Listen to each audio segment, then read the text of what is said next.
Hey everybody, welcome to another round of Canje Play. Sorry, I spiked a little there. All right. Whew, excited, scared, all that good things, but we'll see how it goes. Welcome to another round of Canje Plays. Today we are getting into Agemonia. That is how you pronounce it. Took me a minute, but I got there, right? Even a blind squirrel eventually finds a nut. So, Agemonia.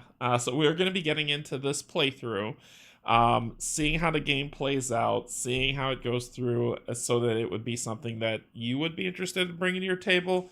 Um, I'll let you know that I've played this tutorial, this first mission in the tutorial that we're going to play today, and I very much enjoyed it. So I think it's something that you might enjoy as well. So just keep that in mind. Uh, I like where it's going. It definitely gives me that feeling that I had when I played Descent Second Edition. It's not like Descent, but I mean, it's a fantasy game, so it's like Descent, but it's different. It's just that vibe that Descent gave, where I was like, oh yeah, I really like this game. I'm really liking what I'm seeing. This actually put that out there, but I got to get past all that, play more of it, get into the mechanics, see what it looks like, and see if it holds my attention. So I'll be doing a series of these videos going forward, trying to play it as much as possible.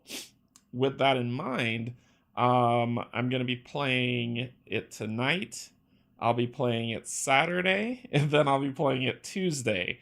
And Saturday in the morning, after co-op chat, but Saturday in the morning, so we can really dive in and get into it, because it's a little bit later in the evening. On if you're it's probably very late for a lot of people, but also late in the evening here, which is going to be hard to pull through. See what So it might be, some people may say, all right, well, it's getting late, I need to go to bed, I'll watch it later, which is perfectly fine. But it's just more for people who want to catch it live. After we get through this, we'll talk a lot about what's coming up and how this thing works. Before I begin, I want to say thanks to these wonderful people here, my supporters, who have been amazing at helping support the channel, allowing me to get games like Agemonia, I really, really appreciate all that you've done. For people who are very curious, Paul Grogan over at Gaming Rules has done a 5-part series on this game, and of course that's the maestro, right? He did a really great job. Everything's pretty cool. So you can go see his 5 part playthrough as well, that he goes through the game. I've only watched 2, only because I don't want to get too spoiled with the game. I want to discover things for myself. But from the 2 videos that I've watched, I'm like, holy smokes, this game has my name all over it. So it's pretty cool. Yeah, so who do we got? Paul. I will not be able to watch this live as it's 2 a.m. my time, but good luck. Exactly, right? Hey, Keith, what's going on? Good evening. Jess! What's up, Jess? Look at all those supporters you have now. I know, and I love my supporters. They're fantastic. Much excite. Yeah, hey Steve, what's going on? Oh, teaching a game. I'll have to catch up later. Good luck. All right, thanks, Steve. Good luck on teaching the game. All right, so we're gonna get into this game. We got a lot of stuff to go through. I want to make sure that you're informed as possible, and we'll get into the fun of it. So before we begin, let's thank you to my patrons, my YouTube subscribers, and if you're neither just coming in to hang out, thank you. You have a special place always at the table to join us as we play some games. So let's get some information, head down to the table, and check this game out. All right, so Agemonia. Hey, look, they updated the page because it said 2023 last time I was here. Hey Matt, what's going on? Hello, how's it going? Hello. So delivered this week to me. Delivered this week. I just got this game. Don't ignore the ratings until everybody who backed it, or who's buying it aftermarket, or who's going to pick up a pre-order copy, or who's going to go to the store and buy it, until all of them had a chance to play it. Ignore that score and then come back in about a year and look at the rating, and that will be more indicative of what the score is of this game. 1 to 4 players. Yes, you can play this game solo, which is fantastic, but I'm going to be playing with 3 characters. 1 I picked for myself, One the community picked, and one my members, my YouTube members and Patreon members picked. So those will be the 3 characters I play with. So community says 1 to 4, but best play 3 to 4 player. I feel like it's manageable with 3 players, especially for me, which means you can play the game 4-handed and be okay, because y'all are amazing and I'm horrible at multitasking at times. So 60 to 120 minutes, age 10 plus, community says 12 plus can play. You'll see there is a lot that's going to go into it, but it's very well explained. Keith, I'm all in on this one, just trying to live vicariously through your copy while waiting for mine. It's on the way. It's on the way, Keith. It's on the way. So weight's about a 2.669 out of 5. Designed by Max Wittstrom and a great group of artists. This artwork is gorgeous. It's very beautiful. And what's amazing is that it's the artwork in the book that we're going to be looking is drawn in the style of the old D&D, like the advanced D&D art that you used to love to see. It's drawn like that, and I think it's so cool. It looks incredible. Hey, Greg, what's going on? Hello, hello. Welcome, welcome. Pull up a chair, pull up a chair. So published by, I am not going to butcher the name of your company. No, I won't do it. You will teach me how to say it properly and phonetically, and then I will say it properly and phonetically, because I know I will butcher it. And the devs have been really kind. I've been on their Discord, and they've been very, very kind in terms of answering my questions and being there. So they will let me know phonetically how to say that properly without me messing it up. All right, let's go ahead and get down to the table, show off the characters that are selected, and we'll talk about kind of their story, how things go through. We're going to set this up. It's going to be real nice. We're going to get into the lovely, lovely amazingness of this. Finish him. Let's get down the table. All right, so this is, forget that. I know there's a light shine that's over here. That's okay. If it's there, I'll just move it down. Nope, see, light's there too. I'll move it over here. I'll move it over here so the light doesn't drive you nuts, because it would drive me nuts. This up here will shine if I put it, there we go. There we go. So now the light won't annoy you as much. But as you can see, the art is like the old advanced D&D art for people who played advanced D&D, which I think is really cool looking. All right. So what's really cool about this game is that this game is broken up into different levels of play as you advance through this campaign, right? Now you see all these stories that are here. These are all the stories that you'll be going through in the game, but you won't be going through all of them on your first play. The reason being is because there's decision trees. And based on those decision trees, you won't, like, let's say you'll get to 16 has 16 A, B, C. It'll determine which one you're going to do based on the decision that you made. So you can come back later, play it later, and try a different one and see how it goes. So you won't be going through every, 36 missions. You'll be going through quite a few to build out the story, but it'll all depend on the decisions that you make and how you build out your characters.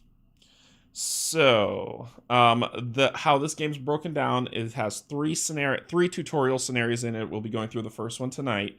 But the tutorial basically introduces the game to you slowly. And trust me, there's a lot to do, but it will introduce the lot to do to you in a way that is more digestible. And you'll be like, okay, I know I could do this. I know I could do this. I know I could do this. And as each one goes through, it just compounds more until it's like, okay, boom, start the game, play the game. And the tutorial itself is not, it's not like, oh, this is a tutorial, you'll do this, chuck that away, and then you'll be done with the game. The tutorial actually is the story. It starts here. And it just walks you through 3 missions, going through different phases of the game, and then the story continues. So the story doesn't end at the end of, when you play the tutorial, it's not that, okay, I play the tutorial and then I can really start the game. The tutorial is part of the game.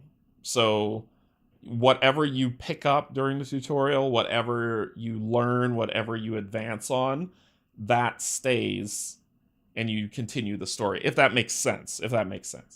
There's also an Agemonia app. It is not required for you to play this game. For people who hate apps, hey Elaine, what's going on? Welcome, welcome. Pull up a chair. For people who hate apps, you do not have to use it to play this game at all. At all. It's just there as an extra for you to do for, you know, character management, all those different things. I really appreciate games that have that type of tutorial. Yeah, I agree, Jess. I agree. And so just keep that in mind. It's whenever I say, oh, I will showcase the app during this playthrough, but just keep that in mind that that is not necessary for you to play this game at all. You can say, I hate apps. I never want to use an app. No, then you don't have to, and you could still enjoy this game just as much without it. So it's just an option, right? What the app has some really cool stuff in it that I'll show you, and then they have some other stuff in it where I'm like, yeah. So, but we'll see. You'll see as it comes in. All right. So when I put out the polls, I had picked Lunara Bryndelion as my main as the character that I said I am picking. I put a poll out to the community at large, so anyone who comes to my channel that goes to community would see that poll that says pick which character, and the winner was Drenosh 8 songs, and we'll look at all this. And then I went to my members and Patreons and said, okay, who do y'all want to see me play? And they know I don't like rogues, so guess who they picked?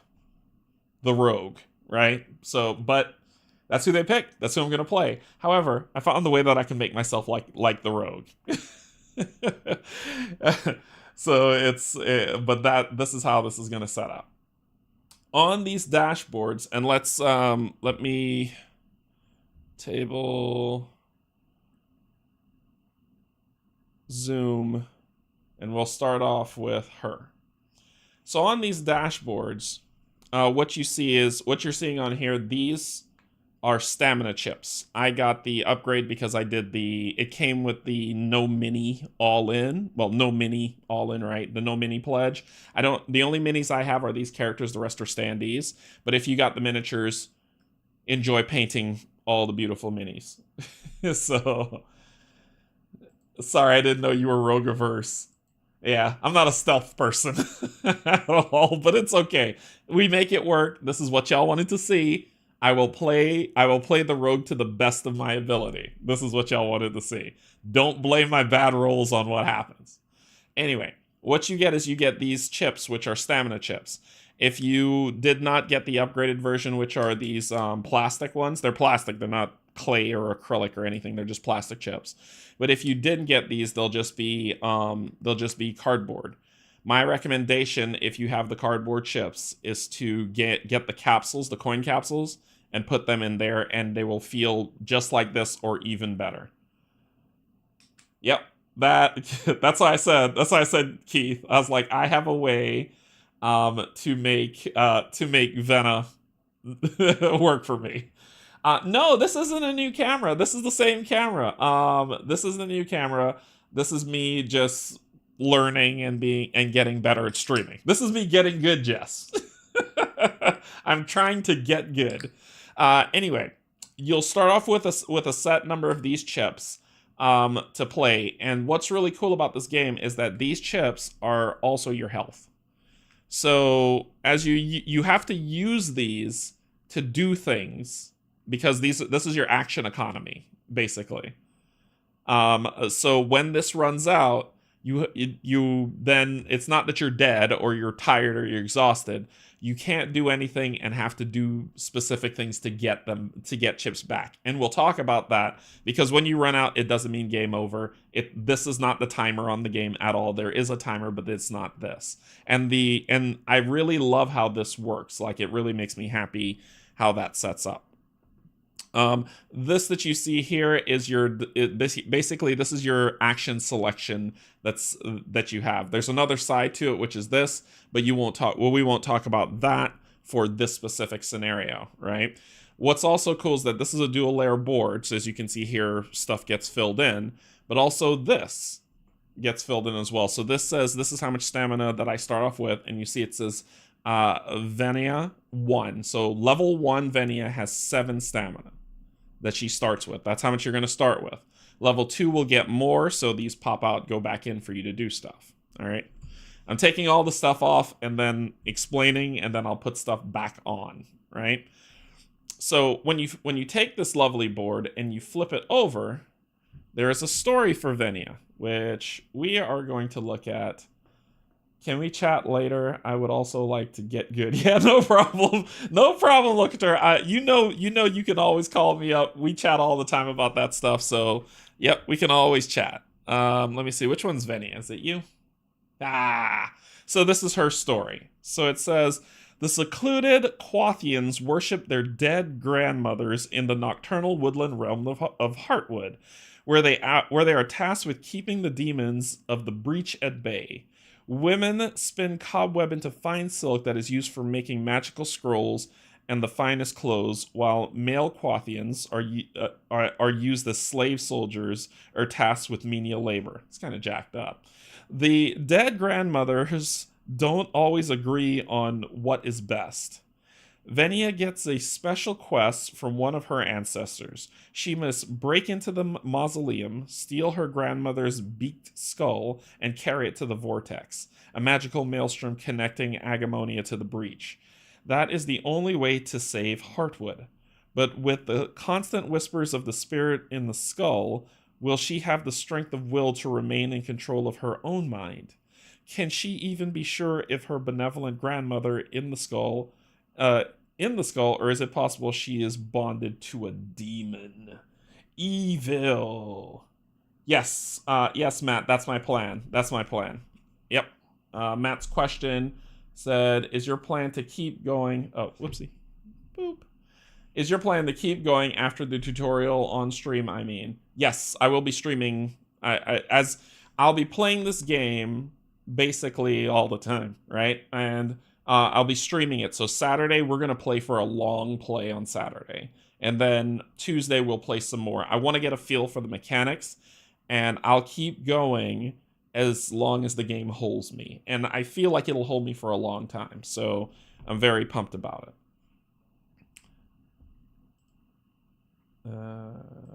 There we go.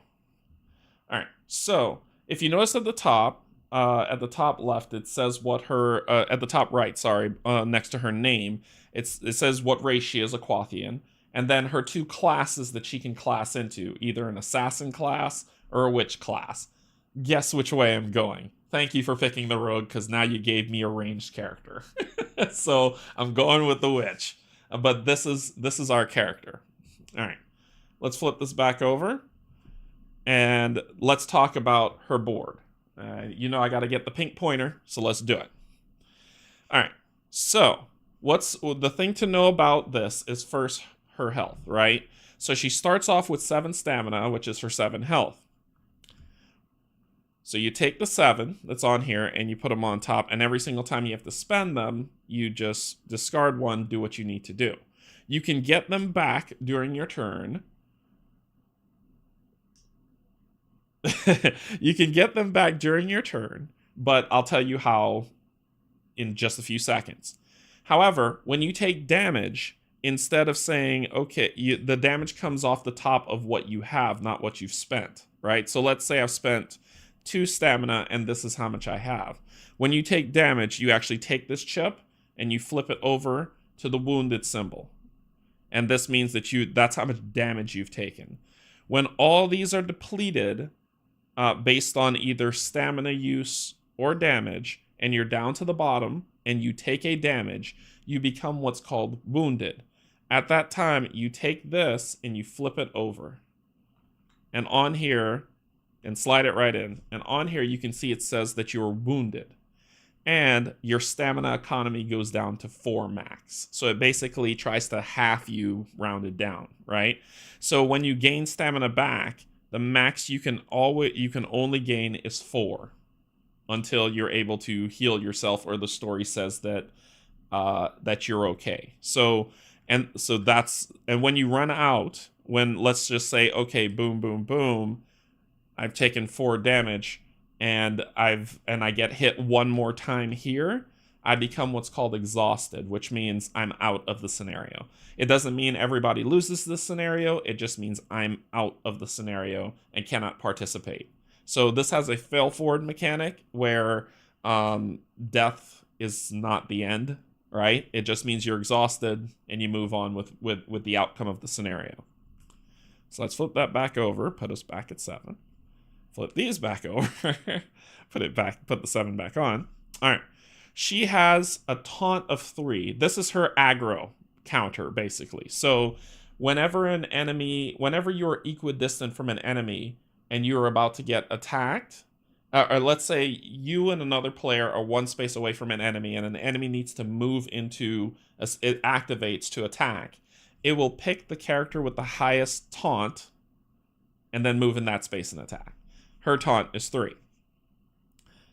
At the beginning of the game, she has two extra actions. During your turn, you get to select an extra action and you automatically get a maneuver. So basically you get 2 actions. One of them it has to be a maneuver, and I'll tell you what that is in a second. And the other one is an action you get to choose.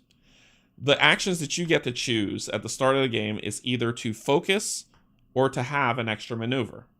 So you basically take this and you say, okay, at the beginning of your turn, what are you going to do? Let me surveil the board, see what's going on. Okay, I'm going to focus. So you put the token there to indicate that's what you're going to do. You're going to focus. You can take them in either order. You can use your main maneuver, which is what you get first, or your extra maneuver first. It doesn't matter, but that's what you get to do. When we talk about a maneuver, we're talking about this symbol right here. This symbol is what a maneuver is, right? On your turn, you could do one of 2 things for your maneuver.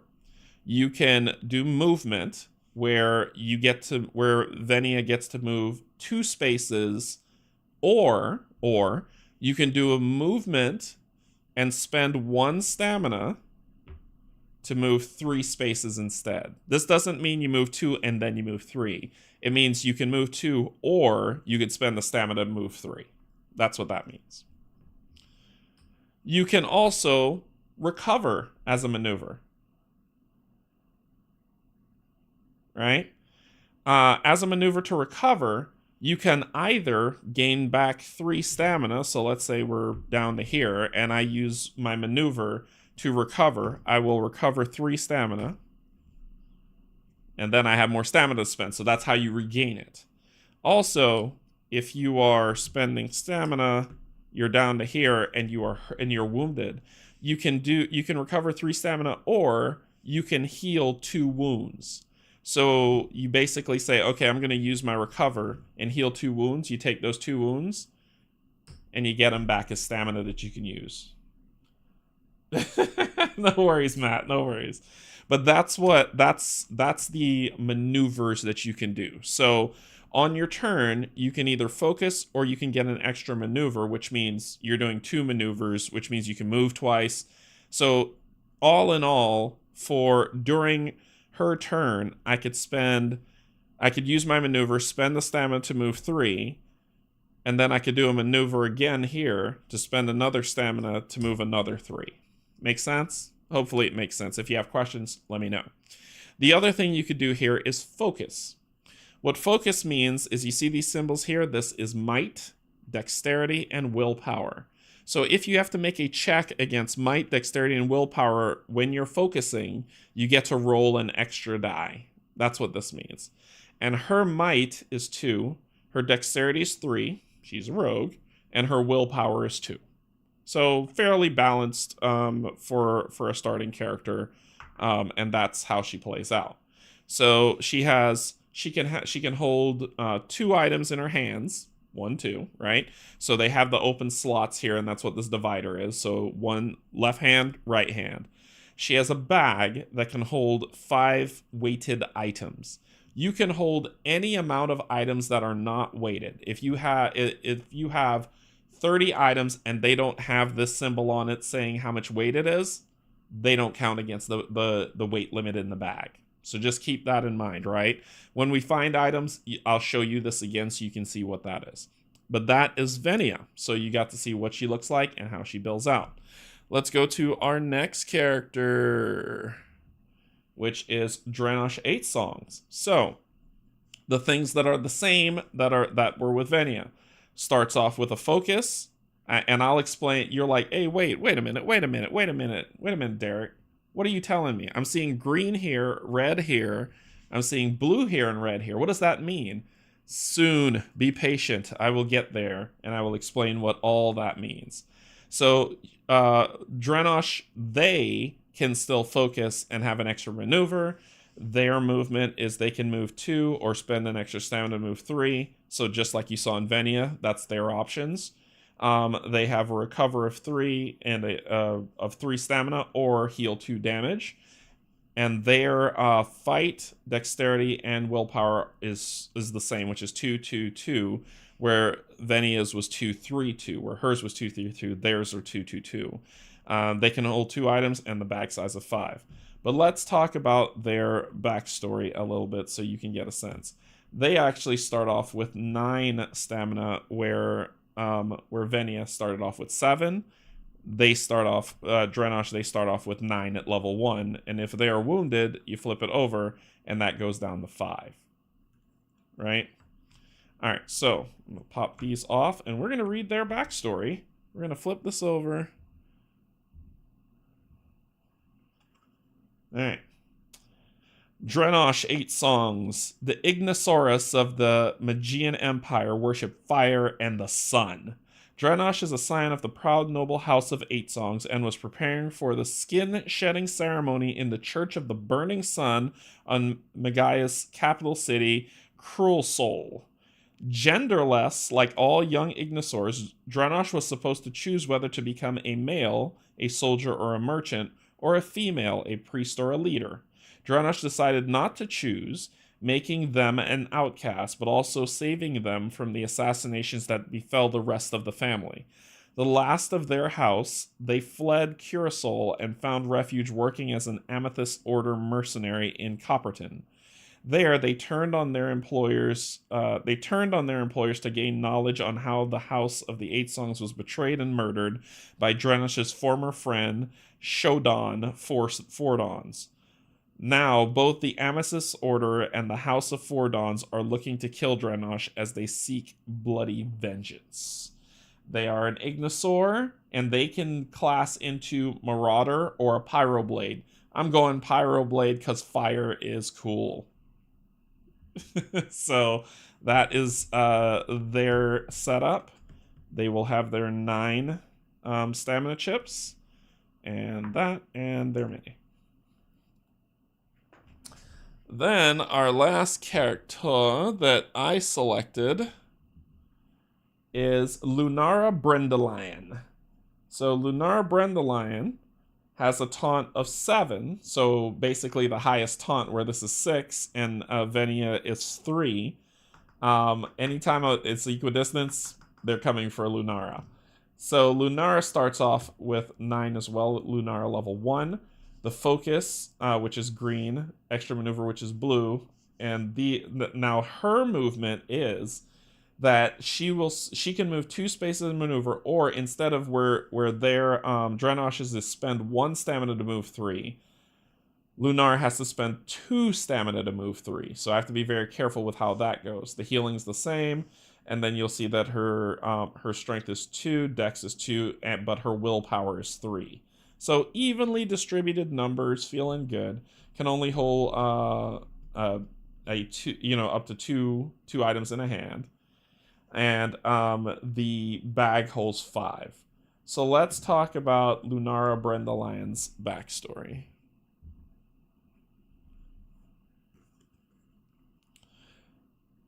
Under the stars, House Bryndelion tries to stay honorable in the web of the seat that is the Republic of Benham. Based in Ori Hill, the house is known for its powerful magi and wise cosmographers. But Lunara Bryndelion is a knight in charge of their armies. Her mother rules the family, and her 2 elder sisters both have powerful marriages to further them in their careers as heirs.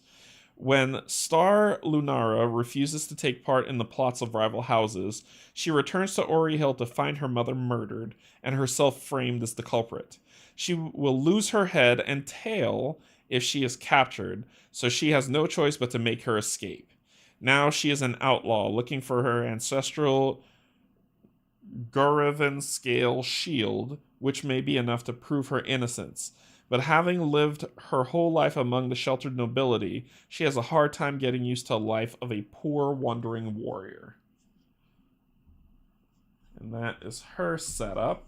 She is a Nitegri, and you could either be a knight or a paladin. I'm going paladin. That's kind of the build out for me. And if she is wounded, it goes down to 5. So just go, rounded down, right? She'll have the 9 on there, her maneuver, and her set. Cool beans. Okay. So these are the characters that we'll be playing in this playthrough, in the campaign that we're gonna start. She looks like a character from Avatar. I know, right? A swordboard here is always good. Hey, Brian, what's going on? Welcome. Oh, I blew these up big. I must be old and blind. You see, I blew those up super big. All right, so I wonder, is this what did it? That? I don't know. Some blew it up big. Anyway, all right, so we're going to be getting into this story, and we're going to be going into tutorial 1, which is the Flooded Inn. So I'll read this. You could read along. Hopefully you can see that because the screen's far away from me, so I don't know if that's as blurry from you as it is for me, but I will be reading along of this. The city of Ambergate stands on dozens of small islands connected by canals and bridges. One such island holds the shimmering Squid Inn where you are staying. One evening, you are standing on the balcony overlooking the magnificent gate from which the city gets its name, a doorway into nowhere. A few weeks ago, the runes decorating the gate lit up with an eerie blue radiance. People have come from far and wide to witness this phenomenon, just as you admired from your balcony. Just then, the gates start to crackle with azure energy and water starts to pour in through it. The canals overflow and the island closest to the gate are completely submerged. Cries of panic and the ringing of the bells fills the air. You rush downstairs into the common room where water is already knee-deep. The innkeeper, the barmaid, and the customers all look desperately in need of help as the water pours in through the doors and the windows. To help them, you will need to act quickly. You do not know any of the others standing with you at the bottom of the stairs, but they also seem eager to assist. If you divide up the task at hand, you should be able to help many of those in need. So your characters don't know each other. You are not a party. You're just all at the same inn at the same time. The same place, at the same time, Aurora Borealis, located in this part of the country at this time of year in your kitchen. Yes. May I see it? No. So anyone who gets that joke, please just give me a thumbs up. Anyway, this is how the tutorial starts and it builds itself out. But before we jump into that, I need to show you the app, right? So let me pull the app up. All right, so this is the app. You just download it. It's free. You don't have to pay anything for it. Agemonia says you must have at least 2 characters selected to continue. This is how it starts. For some strange reason, the tutorial's crossed out. But let's go ahead and go in. And you'll see it says, "Welcome, brave adventurer, to the world of Agemonia. Your quest for glory and untold riches begins here in this campaign setup. 2 paths lay before you. Press the Create Party button to create your party and start your journey. Or press the Heroes button to see your available heroes and hear their backstory. Choose wisely because the fate of Agemonia is in your hands." So there's credits for the wonderful people who created the app. There's instructions on kind of how to use the app. And for heroes, I'm going to click on that one. You'll see all the heroes available to the game, right? I'm not going to go through all this, but I want to show you this if this is something that strikes your fancy when it comes to the app. So if you click on a character, you'll see that same introduction that you saw, that I read to you before, but there where it says audiobook, if you click that, there's actually it's 43 minutes long, but there's actually a backstory for the character. Ooh, that's loud.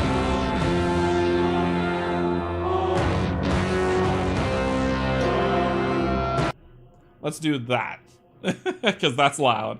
That's super loud. All right, so there's actually backstory for the character that is that you can listen to their backstory and how they came to be. So the back of their board is a shortened down version. Here's the whole story of how they came to be where they are, and that's how they had said it.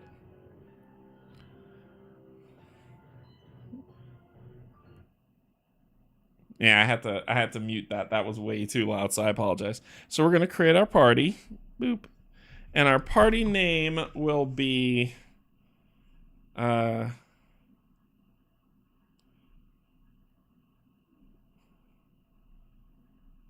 Canjinos. The Canjinos. I thought of that myself. So that is gonna be the party name. The party will consist of Drenosh. Good lord. Lunara. And Venia. So that will be my party. And then it takes you out. I don't know. So we do, what do we do? What do we do? The world? Oh, sweet. Then it shows you a map of the world where you'll start at Ambergate. I want to make sure y'all can hear this. I'll just turn down the volume if it's too loud. Let me lower the volume a little bit so it's not overbearing. Ambergate. Oh my god. Oh my god.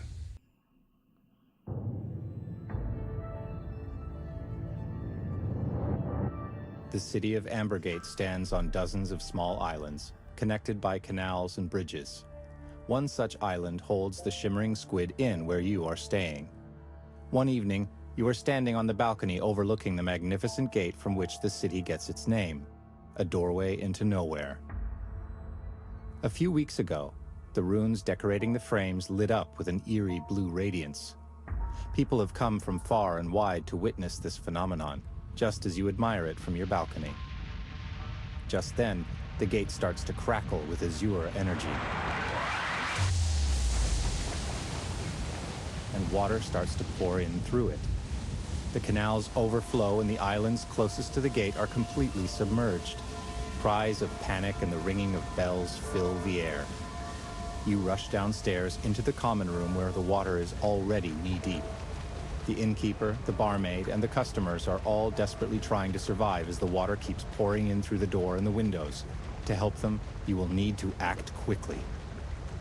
You do not know any of the others standing with you at the bottom of the stairs, but they also seem eager to assist. If you divide up the tasks at hand, you should be able to help many of those in need.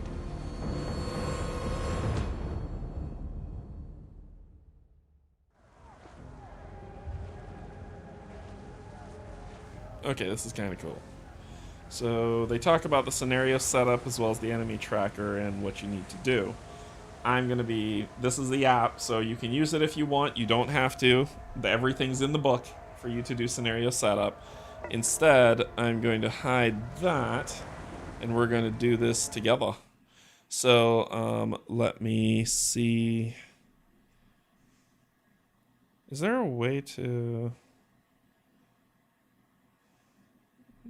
Not really. Okay. I thought there was a way to turn it down. Anyway, here we go. So what it tells you to do first thing is to turn this page and flip it over. So we're going to open this page and we'll flip it to the battle map that's here, right? So this is the map that we're going to be on. Couple things to talk about on this map that we're going to talk to together. So we'll start over here because this is, look, the start area. So what happens is if you look, let's break it down piece by piece. This is where our character is going to start. You put them in the start area. Makes sense. Yeah, it makes sense. This symbol that you see here, this is basically your salvage pile box. So anything that you find that says put it in the salvage pile, you need to take it here to put it in the salvage pile. Otherwise, you can't. You can't just say, okay, I got something, I'm just going to put it in the salvage pile and I'm fine. Nope. If something says put it onto your character board and you can add it to the salvage pile, you need to come here to put it into the salvage pile. Okay? Next thing to talk about are these dots that you're seeing all over the place. I talked about this in the unboxing, but if you hate unboxings, you don't even want to hear me talk, I'll run through it again.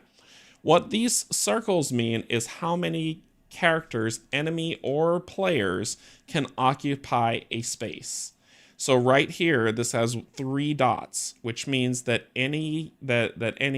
only 3 characters, enemy or players, can be in this space at one time.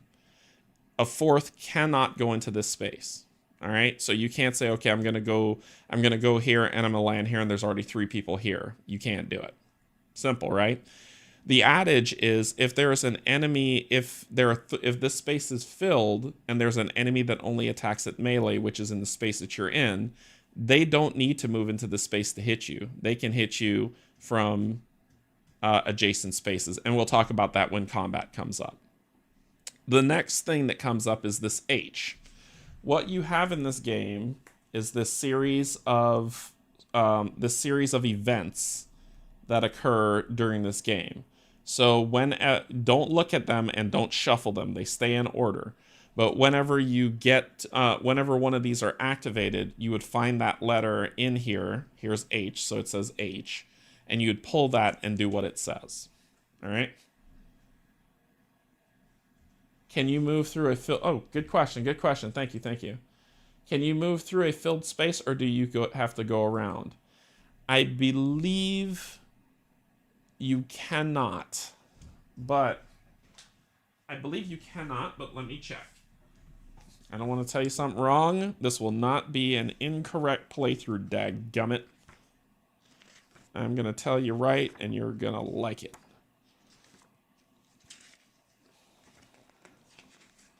If it's only allies in the space, you can go through. If it's not, if an enemy is in the space, you cannot. But I'm making sure I tell you right. Line of sight. Line of sight's another thing that we're gonna have to talk about, because line of sight is a thing. Active movement, enemy action. Movement. That's the setup of the game. City space, main actions, each hero.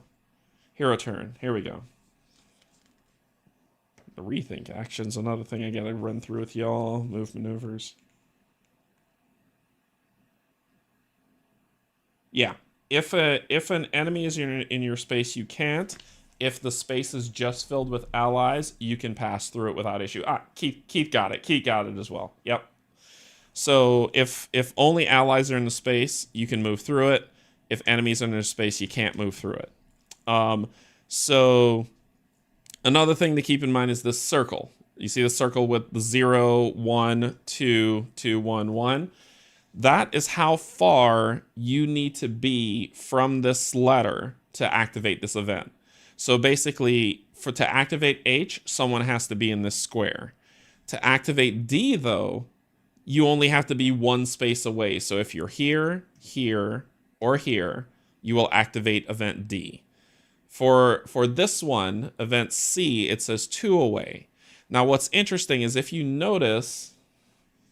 Oh, that's awesome, Morganite. So if you notice here, you see that this is double lines. You cannot pass over here, so you can't hop the bar or hop the table. So you can't say, okay, I'm going to go from here, hop the table, and go over here. This is impassable space, right? You can't go through it. However, distance to an event ignores impassable space. It doesn't ignore walls. It ignores impassable space. So that means that for this to activate, you just need to be 2 away from this.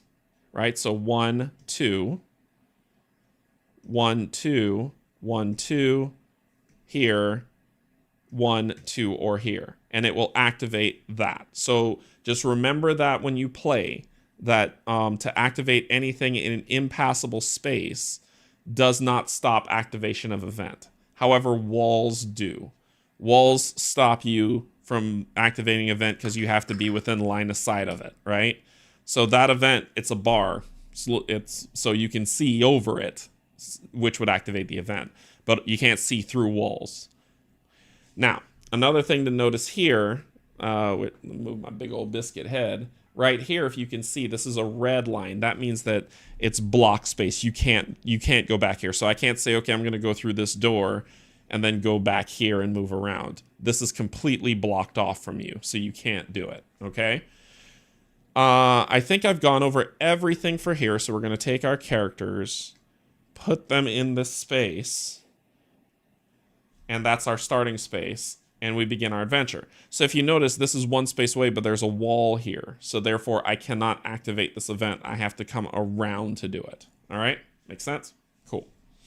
Okay, so let's go ahead and get started. First things first, what we do is we say what we do is we determine initiative. So let's fly over here.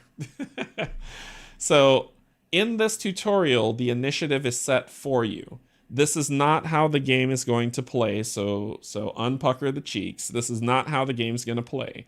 This is just the tutorial, and it's setting up initiative for you. Going forward after this specific mission, you actually have initiative cards that you draw and flip over and go through, and it'll tell you who activates when. So remember those colors I was telling you before on each player's board, red, blue, and green, which blue and red. So if I pick, I'm going to do this action, let's say I choose this action, then when red activates, I activate and get to take my turn. If for whatever reason, two people pick the same color, so for instance, if I do red here and red over here, you as players determine who's going to go first. If you can't decide who will go first and you're arguing amongst each other saying, no, I need to go first, no, I need to go first. First, grow up. Second, it's determined by taunt. So taunt is the tiebreaker. If you can't talk amongst it yourself and be cooperative on a cooperative game. So for the initiative for this play, red will go first, blue will go second, green will go third, and anything you put in the salvage pile will go here, right? That's pretty much the gist of the beginning of the game. So first things first, you all determine what you're going to do. For this scenario, the game says for you to pick extra maneuver as your first action. So everybody is going to pick extra maneuver. So now we go to, okay, activation. Red activates first. Oh, that just showed up. Red activates first. I would settle it with a death cage match, but taunt works. So the people who chose red, which would be Venia and Drenosh, would go first and select who goes first. And Lunara will go when blue's activation comes up. So I'm going to have... I'll have Venia go first, so we'll just go down the line.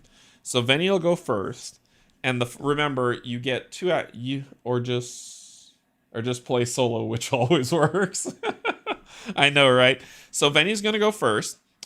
She gets a maneuver, one of these that she gets to choose, and then she's going to get an extra maneuver. So she gets 2 maneuvers during her turn. So the first thing I'm going to do is I'm going to spend 1 stamina for my first maneuver to move 3 instead of 2. So first she's going to move here. And when she moves there, you immediately stop movement. You don't lose your movement, you just stop. And because I'm in this space, I activate that event. So I will go to this, grab H,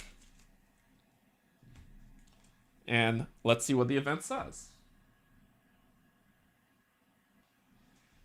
In the common room, the innkeeper is desperately trying to direct customers upstairs. 1 One, a silk merchant is ignoring him and is instead making her way back to her room. Meanwhile, the young barmaid of the Shimmering Squid is standing behind the bar, clearly concerned about something. The stout Corellian innkeeper heartily welcomes your what? You stirve, but is now fighting off panic. Sure. So, here's how events work. If you notice, if you are in the space with this event, so this will tell you how far you have to be from the event to enact the event. So now, pause for a second. It's not only what triggers the event, but there's also rules for when the event is triggered. So when the event is triggered, if you are here, you can offer help. And if you do that, you flip the card over. This bottom piece here is the rules. It's just giving you the rules on what that all means. So when an event, this is something to keep in mind. All right, another rule, and this is the reason why they introduce things to you slowly, because the rules can stack, but they're easy to understand. When hey, Sir Devo, how's it going? So when an event has no negative cost, which means if there's an event that you have to make a test, and if you fail the test, something bad. If you fail the test, there's a consequence. If you do that, it costs something to do it. If there isn't, it's free. So basically, on here it says offer help. There's no consequence to in interacting with this, so it's actually a free action to flip this card, and it doesn't count against your turn structure. So she's gonna say, okay, offer help, and we're gonna flip the card over. Oop, there we go. The innkeeper's plea. Are you certain you can face the current? As Bekor is my witness, I want no harm to come to you. He looks you up and down, appraising you from head to toe. In fact, perhaps you could help with the bridge. I fear it will collapse, and then the escape route will be cut off for many townsfolk. Work hard, and may the curator's success flow down on us all. There are others also in need of your help, such as the silk merchant and the barmaid. And who knows who else is still inside the rooms. Just then a gush of waves sends more water and debris in through the open door. You must hurry.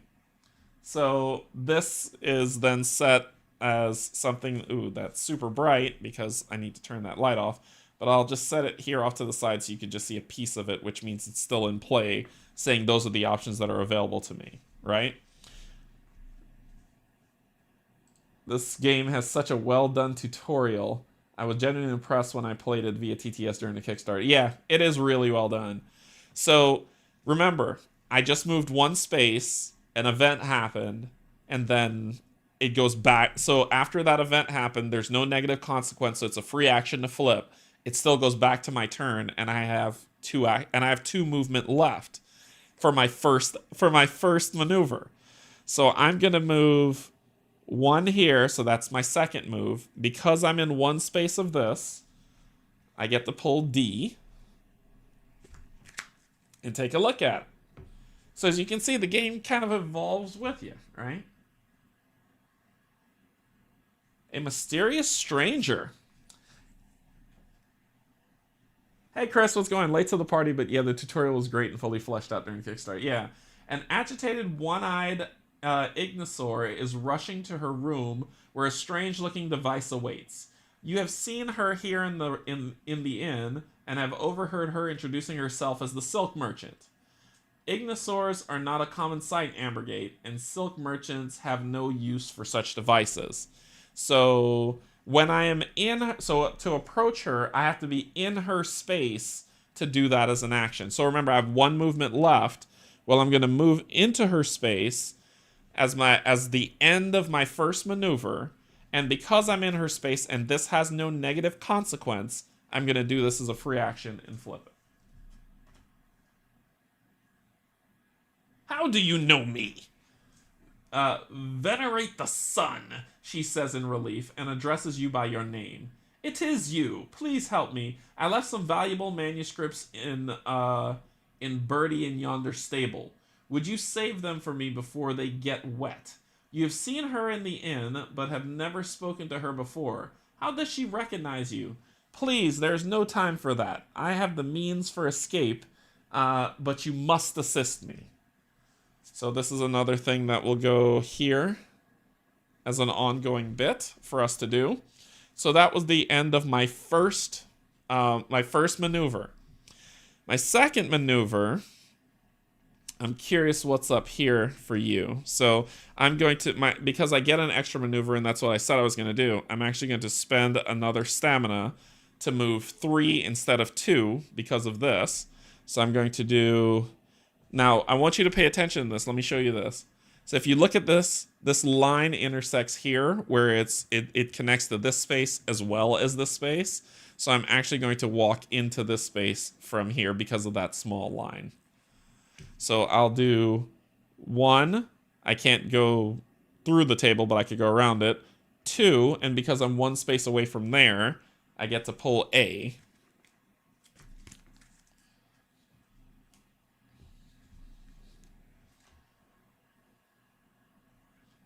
Chest-carrying clergyman. You see a priest of the 5th eye carrying a heavy chest marked with exquisite signs. The chest seems too heavy for the elderly Nitgri man, so what Lunara is. But he is desperately trying to keep it above water. He refuses help, saying he has vowed before the 5th eye to take care of it alone. So when we're in his space, 0 space, we could try to convince him to let it go. Now, this can be a free action as well because it has no negative consequence. So I can move in, attempt to get 5 successes on a willpower test, and if I do get 5 successes, it flips.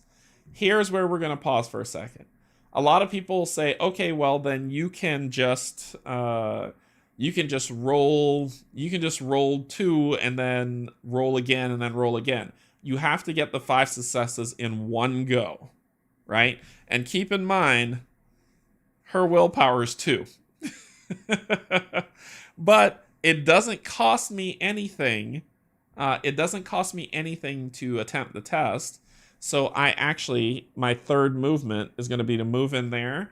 And because there's no negative consequence to doing this, I am going to try this test. So it's going to be 5. I'll put this here. So I need 5 successes, but my willpower is 2, which means I'm going to roll 2 dice. All right. These dice, developers, thank you so much for making these dice. These dice have a success. That's what that symbol looks like. It has 2 successes on 1 die. Cool. It has an exploding die where you gain 1 success and you roll another die. And finally, it has this symbol. This symbol means you may spend up to 2 stamina to add up to 2 successes to your rolls. Right? So let's say I roll exploding die, double 2, which is 3, and then I roll the symbol. If I spend 2 stamina, I get 2 successes, which would make 5. And that's what I'm kind of going for. So we're going to roll these and see how we do in our test. So I got one success and then that, which means if I spend 2 stamina, the highest I'll get is 3, which is not 5. So therefore, that's no good. That is bad news bears. So this is still here for me to do. I'll put it up here next to his room. But that ends my activation. I'm done. Fini. I've done 2 maneuvers. I'm done. So then we'll go to Drenosh, who also has a red to maneuver. So Drenosh is going to spend 1 stamina to move 3 for his first maneuver, which is going to be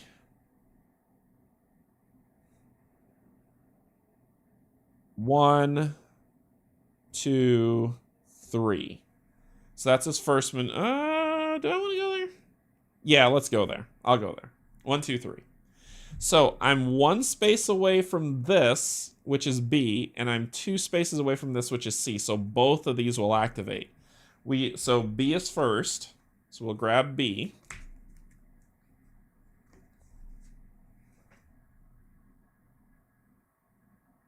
B is the dangling chandelier.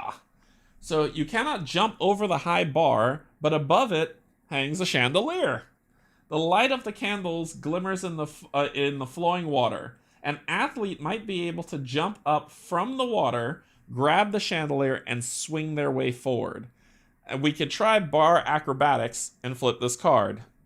Free action? Yeah.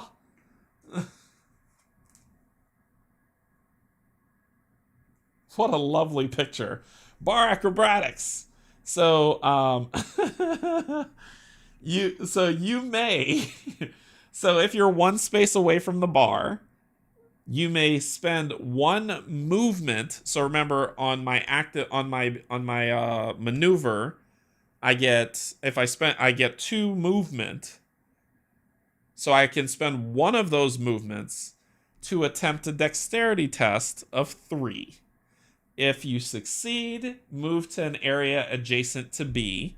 So anywhere that you want to around that's adjacent to B. For the rest of this turn, you may spend 1 movement point without rolling the check to move to any adjacent space to B. So basically, if you're successful, you can just swing all you want around the chandelier, and it's fantastic during your turn. So this is an ongoing effect, right? And it's symbolized there, so it's an ongoing effect.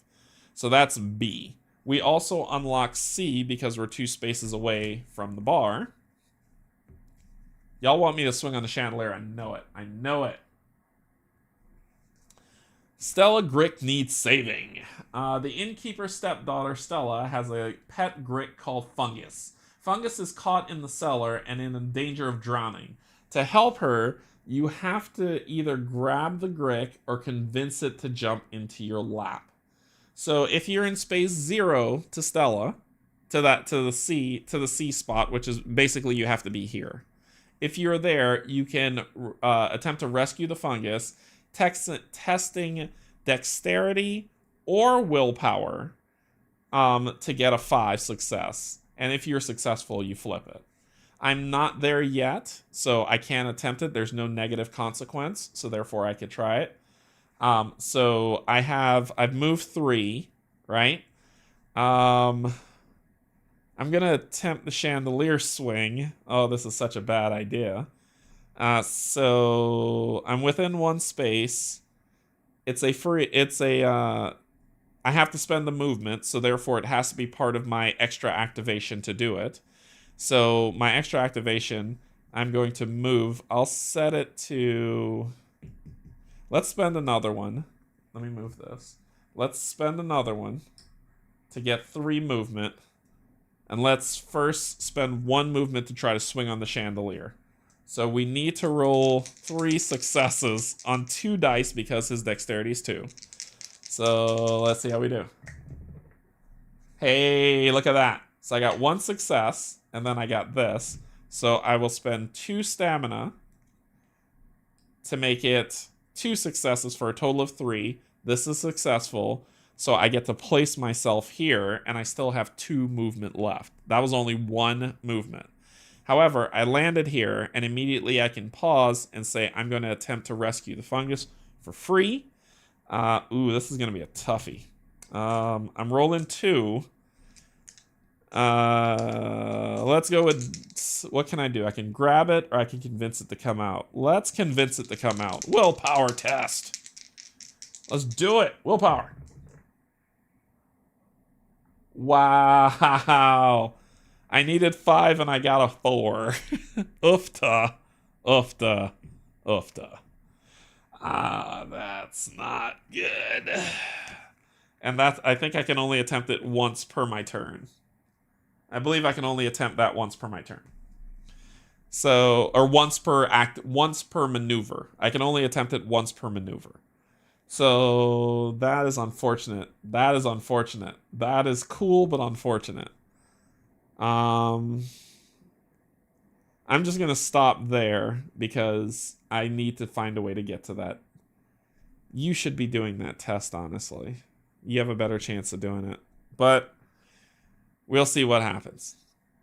All right, so that ends your activation.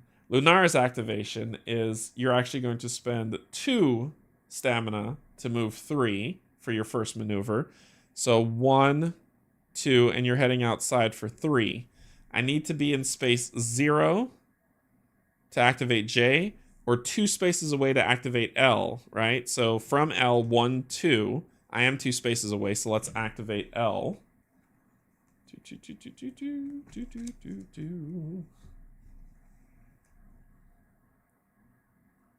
Block street. The street outside the inn has been blocked by a broken gondola. Carried by the flood, an escaping Patagonian family with many 4-armed children is stuck on the other side. The strong current keeps the gondola in place. The Patagonian mother looks at you with desperation in her reptilian eyes. So if I'm in the space with the gondola, I can attempt a might check of 4. It's the same for all of them. To see about flipping this card over. So that is the gondola that's here. Ooh, that is super bright. Let's put it here. All right, so that was my first maneuver to move 3. My second maneuver, I'm just going to move 2, 1, 2, without spending that. And then I'm going to attempt to lift the gondola. So I'm going to roll 2 dice and pray for what I got last time. Oh, that's beautiful. I got 2, and then that I'm going to spend 2 to get 4 successes. So 1, 2, 3, 4. So I got 4 successes. I can flip this card. Families saved. Straining your muscle to the extreme, you manage to move the gondola aside. The relieved families can escape the flood. May the stars shine upon you, many of them say in nitty-gritty fashion. The Patagonian woman deftly climb over the remaining debris while their mother turns to you, forming a complex symbol with her 4 claws. I thank the spirits and I thank you. Reveal a card with a red dot. That is this one. Place this card in the salvage pile. So we're going to take this card. So it says place this card in the salvage pile. Cool. So that goes here. And we're revealing the card with the red dot.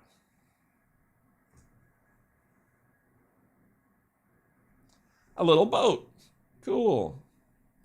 So, a little boat. While moving the gondola, you notice a small boat stuck behind it. It bobs precariously on the waves, but does not turn over. A small push might allow you to move it to the place where it could hold your salvage. So, move the boat.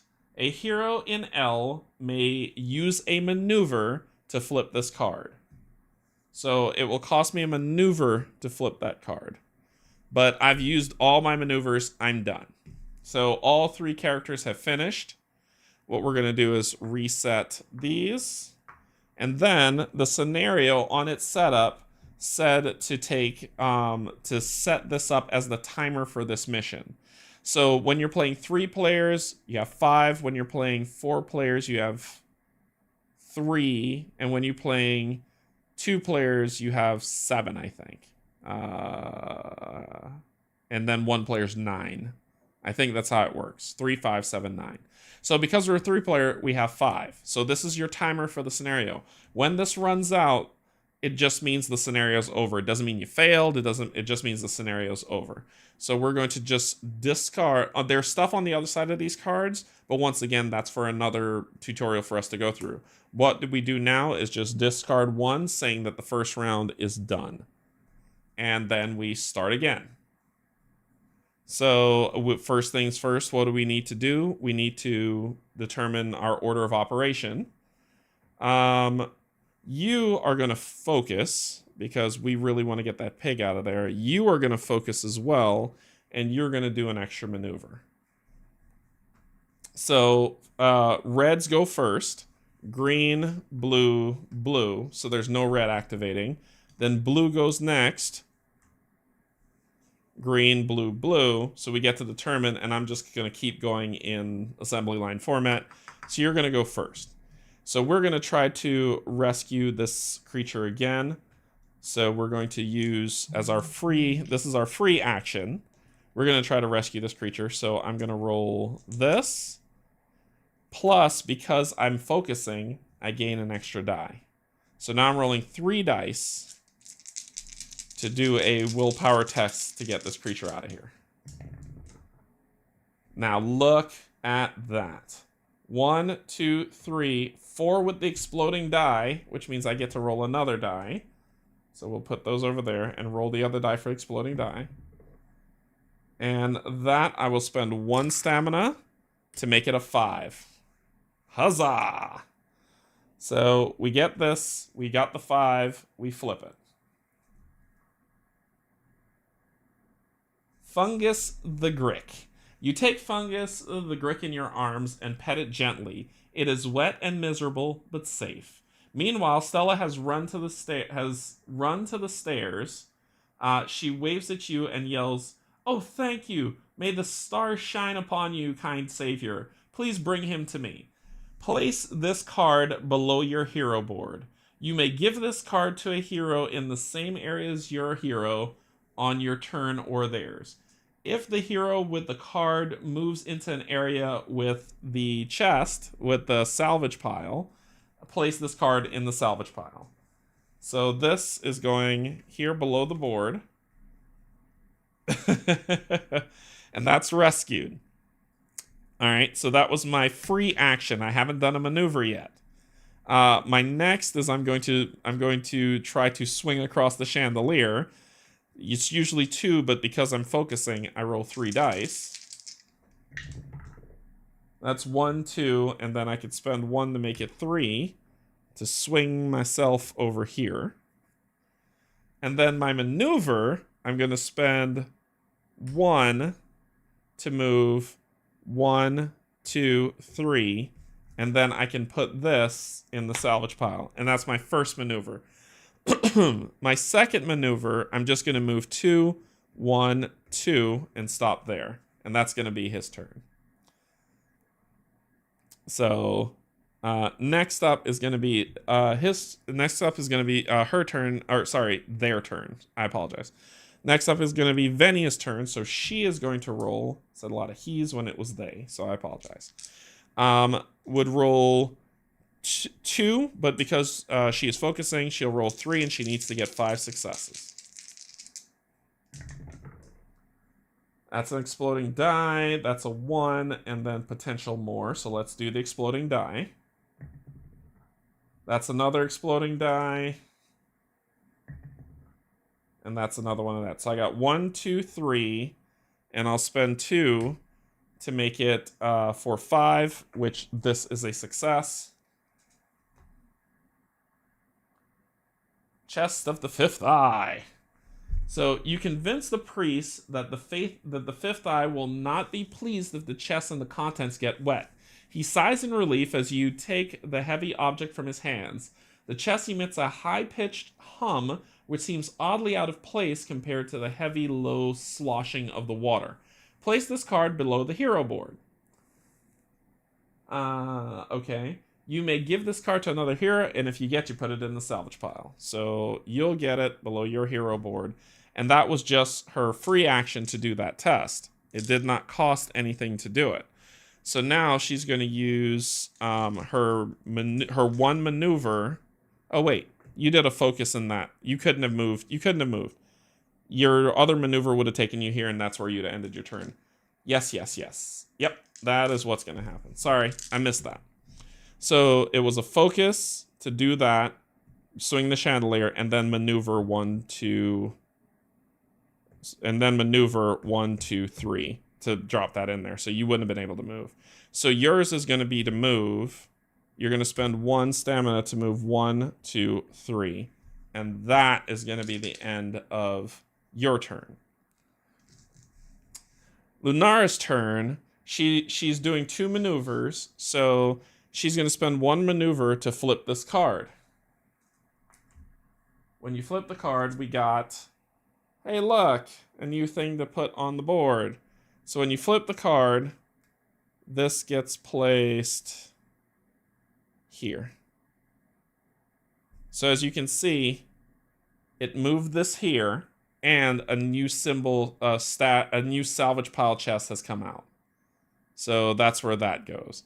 The J is still there with 0, but the new salvage chest has come out. And if you notice, if I zoom in, if you notice, this was 3, but now that the boat is there, it's 2.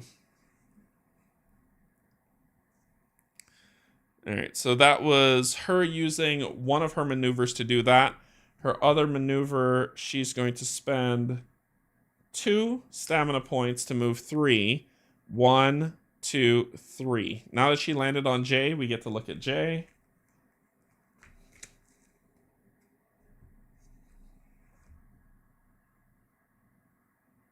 Bridge, sing it with me, people. Sing it with me.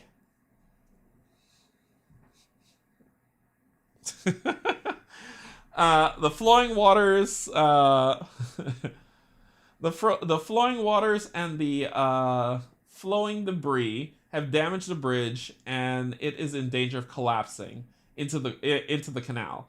To clear the bridge would require strength, and to remove the debris from the supporting beams takes dexterity. To direct the fleeing citizens to assist demands leadership. Fortunately, you're in a position to help. So I am in that position, so I can flip this card and see what it is as a free action. Helping out. Helping is its own reward, but maybe you'll get another reward by helping as much as you can. So test either strength or dexterity or willpower, get a 4, place as a success, place a success token on this card, stack tokens here. Okay. Cool. Okay. So that's all it says. To what end, I don't know, but we'll put it there, and that's to that. Anyway, you use the maneuver to move the boat, and then you move to end your turn, and that's the end of that. Okay, cool. So that ends this, and this. We end the turn. So we've got 3 turns left to come over here and figure out what the heck's going on and deal with this. So what are we going to do? You're going to get an extra maneuver. Everyone's going extra maneuver this turn. Everybody. I guess you get better stuff the more tokens you stack. Yeah, let's see. Let's see what happens. So, you only have 1 stamina left. So you're going to use one of your extra actions. Sorry, one of your maneuvers to recover, which means you will recover 3 stamina, and then your extra one, you're going to spend 1 to move 3. 1, 2, 3, and drop this into the stash. And then, because there's no consequence there, I'm going to attempt a dexterity test to put a token on that. I roll 3 dice. I need a 4. I got an exploding die, so let's see what that does. So that's... I can make a 4 if I spend 2 stamina that I just got back. Sure, what the heck. Let's do it. Let's do it. 2 stamina, so 1, 2, and 2 stamina, 3, 4.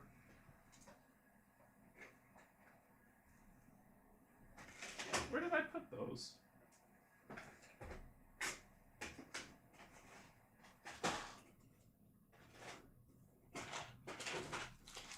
Here they are.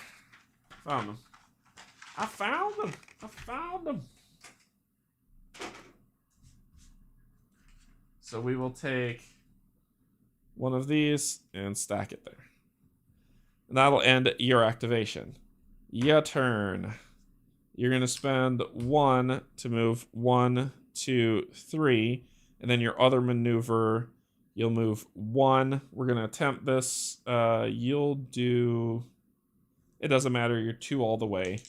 But we'll say we'll do, you did dexterity, you are doing strength. Exploding die. Exploding die. Exploding die. And that, I only am going to spend 1 to make that a 4. And I'll put a success on here. And then I will do my last move to move here, because it was, I got here, so that's 1, 2. And that's where I stop. Oh, wait, I couldn't have done that. I couldn't have done that. Take it back. Because they were there, and there's only 2 people could fit in that space. See how I catch the errors? There's only 2 dots, so I could not have stopped there. So I have to go 1, 2, and without doing the test. Oh, that's awful. You are going to start, and you're going... That was a nice roll, too. So, sadly, we don't get it. You're going to spend a maneuver to do the... Well, you're going to do your free action to do the test. I'm going to do willpower to roll 3 dice. 1, 2, 3, boom, 4. Let's do that. And then finally, you're going to move 1, 2, and end your turn. Everyone's gone. That's pretty much it. I can pass through, you are correct, but I can't stop to do the test. I can pass through it, which I did, but I can't stop to do the test. Boom. I got 2 rounds left. Oh, thank you. Yep, let me get my stamina back. Thank you. Let me get my stamina back. Thank you, Matt. All right. So we've got 2 rounds left to figure out what's going on all up in here. And this, I'll move over here because as you can see, there's a way to walk around here. So what are we going to do? All extra maneuvers, everybody. Everybody's extra maneuvers this round. No focusing. So you first. First maneuver, you're going to gain back 3. And second maneuver... you are going, well, first and then you'll do your free attempt. So I roll 3 dex dice. Oof, that is just trash. And I can't do 2 and 2. I actually can only do it once. So you can't say, oh, I'm going to spend 4 and get a bunch. You can only do it to 1. So that would be 3, which wouldn't be a success. So thumbs down. I tell you what I'm going to do, though. I'm going to move 3 and go 1, 2, 1 space, 3. Oh, because I got here, E gets revealed.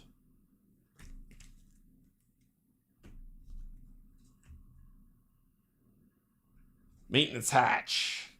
There is a low entrance to the stable meant for delivering hay. Like everything else, it is overflown with water and debris. If I'm in that space, I can move closer. Well, I got 1 more movement, which I'll do there. And then I can flip this card. Wriggle through the gap. So the sloshing water and debris make it surprisingly difficult to get through the overflowing entrance. But someone who is steady on their feet should be able to. The right person for the job. You may spend 1 movement point to attempt this test. On a success, move from E to F or vice versa. And for the rest, we can do this. So this has no negative consequence. So therefore, this is a free action for me to attempt.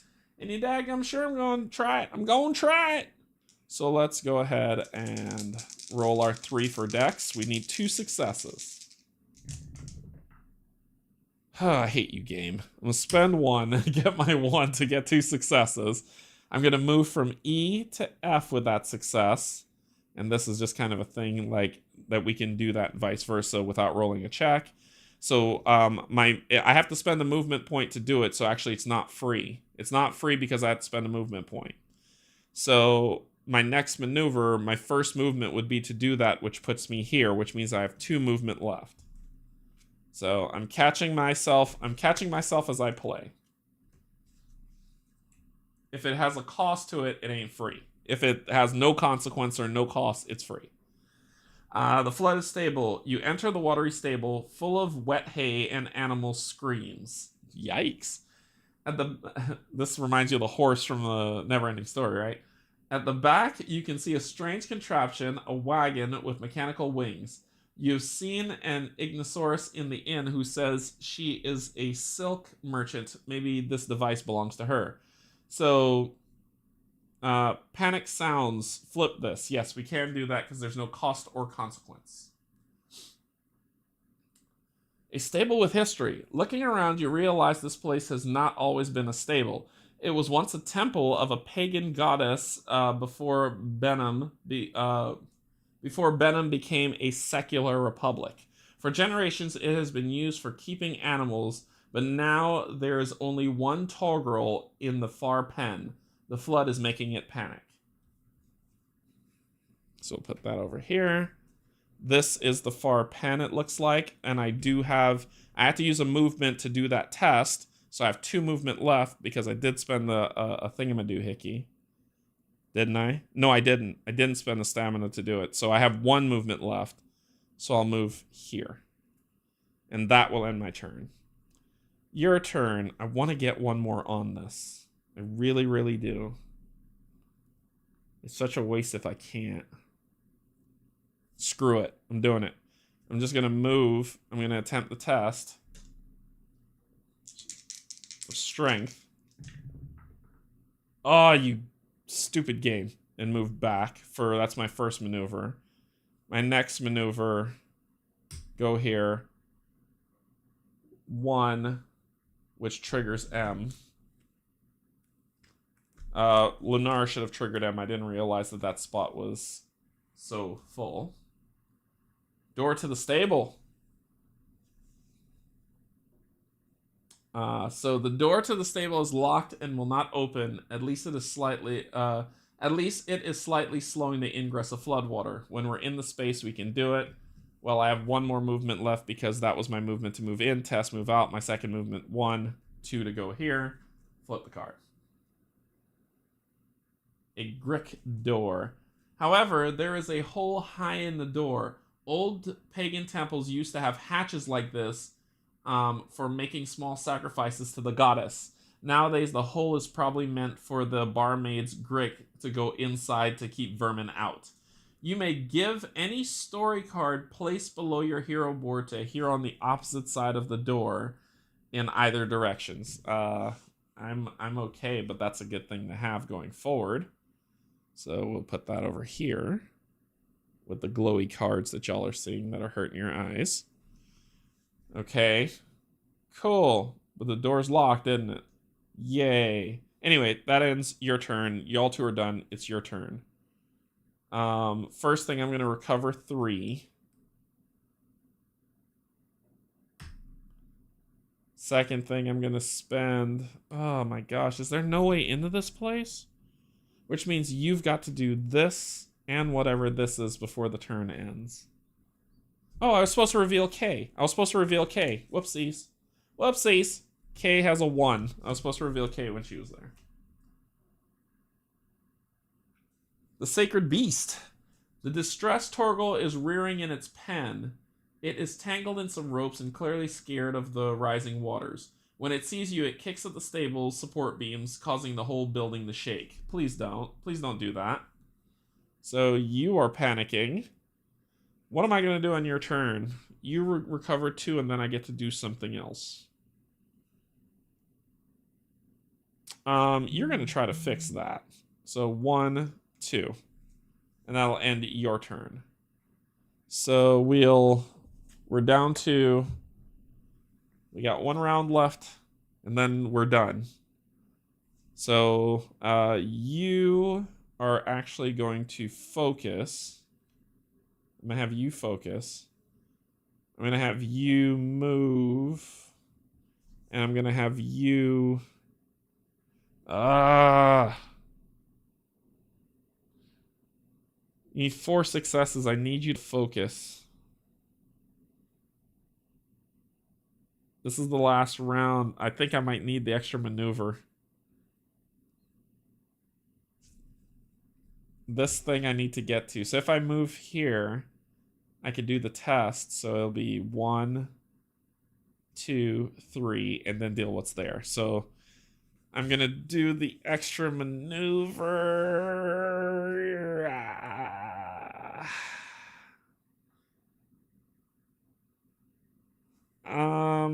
No, because I could do it all in one movement.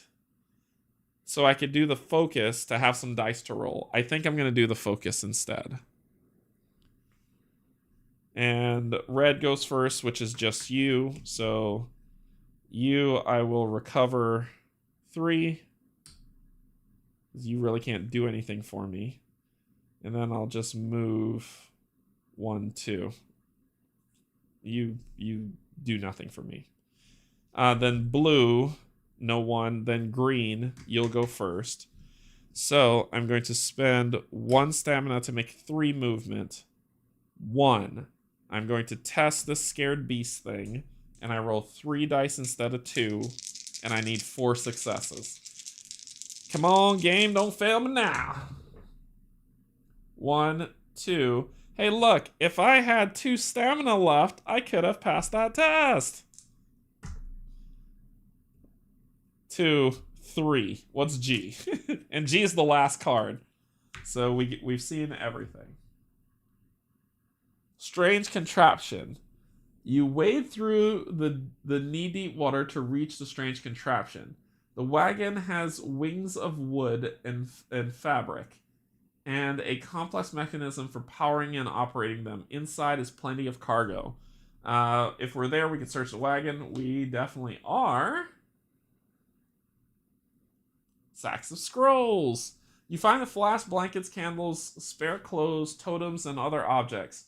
Some common and others strange, but none that look useful right now. Then you come across a sack containing some valuable-looking scrolls. The sack may keep the rain out, but it will not protect them from the flood. So place that on our hero board. Man, I could have handed that to him if you would have gone first, and then he could have ran that to the stash. Sad face. Alright, well that was your movement. That was your 1 movement, and we did the focus roll, and that's where we landed. So it is your turn. Help me, my friend. Help me, Rhonda. We're going to do a willpower test, and I get an extra die for focusing, so I need 4 successes. 1, 2, and I'll spend 2 for 4. So we get another success on there, and that is that. That's 3 that we've got. For my free action to test it during my maneuver, and then I have my maneuver, which I'm going to spend 2 to go 1, 2, 3, and end my turn there. All right, let me check to see if when we run out of cards or if we have 1 more round after. I just need 1 more round. Just give me 1 more round. Turn order. Reveal initiative. Initiative cards. Let me see. Whoa, knocked that right over. Messed that up. Alright. Create a deck of fate cards and place it face down next to the scenario map. If you're playing 4 heroes, use 4 fate cards. If you're playing 3, use 5. If you're playing 2, use 7. It doesn't matter which fate cards you use. Places apply, choose the thing, do the turn, first round. Hero turn, do story point stuff, do maneuvers. I've shown you all of that. Story changes, range. During the scenario, time is measured using fate cards. In this phase, in the flooded in scenario, simply discard 1 fate card face up into a discard pile next to the fate deck. The front of the fate card is irrelevant in this scenario. Play continues in a similar manner to the first round, but there are now fewer things you should know. Okay. So do I get 1 more round? Take account of the fact that the players may select different actions each round. Yep, your turn. Okay, once all fate cards have been discarded, the scenario's over. Sad face. And that would end the scenario. Yeah, That would end the scenario. So every player has gone, so we've hit the end of the scenario. So the last fate card is discarded. Once all fate cards have been discarded, the scenario is over. The floodwaters has got so high that your heroes must seek refuge from it. Luckily, they can all swim, so they're quite safe. It is at the end of player round, after all players and enemies have gone, then the turn order goes. All right, so once the scenario is over, you would normally read the scenario outcome. For now, read this section, which will direct you to the relevant parts of the storybook when necessary. Items and stars. During the game, your hero will gain items in the form of items and item tokens, item cards and item tokens, and star coins. Gain item cards. When your hero gains an item card, you'll be told the number and name of the item card. Find a relevant item card using the number, blah, blah, blah, blah, blah, blah, blah. Does it tell me what to do? Here we go. Yes. Okay, so when your hero gains an item token, place it face up. So once we gain these, I'll go back and read this. Recording your campaign. To keep a record of your campaign, use a party sheet and one hero sheet for each hero.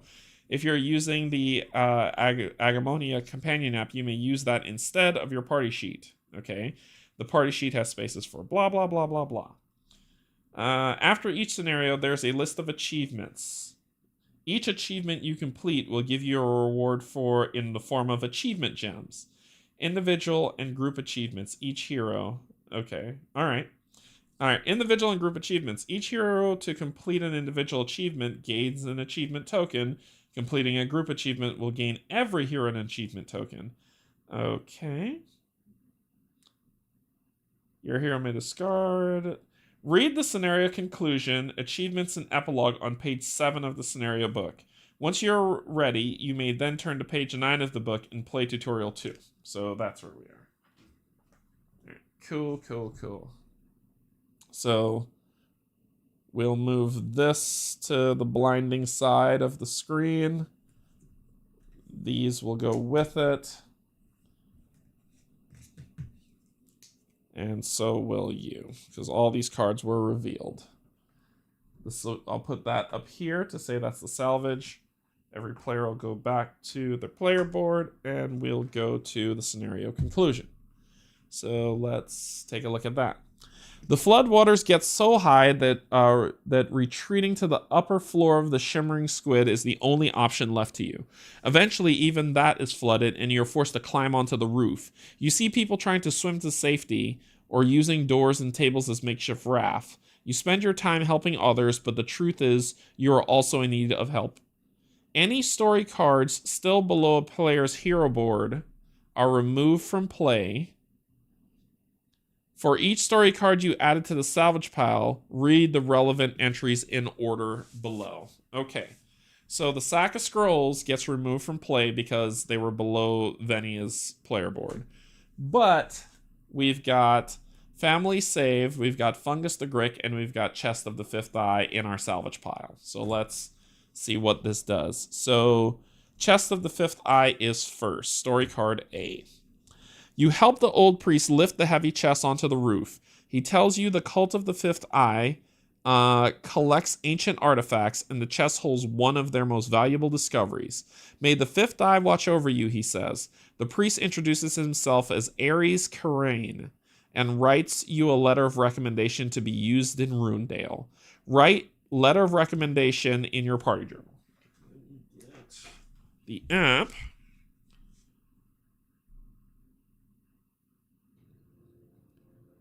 And we're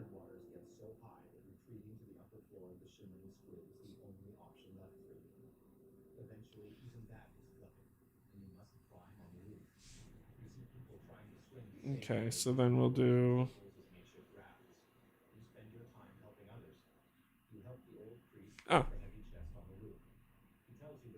Fifth Eye collects ancient artifacts, and the chest holds one of their most valuable discoveries. May the Fifth Eye watch over you, he says. The priest introduces himself as Ares Karain and writes you a letter of recommendation to be used in Runedale.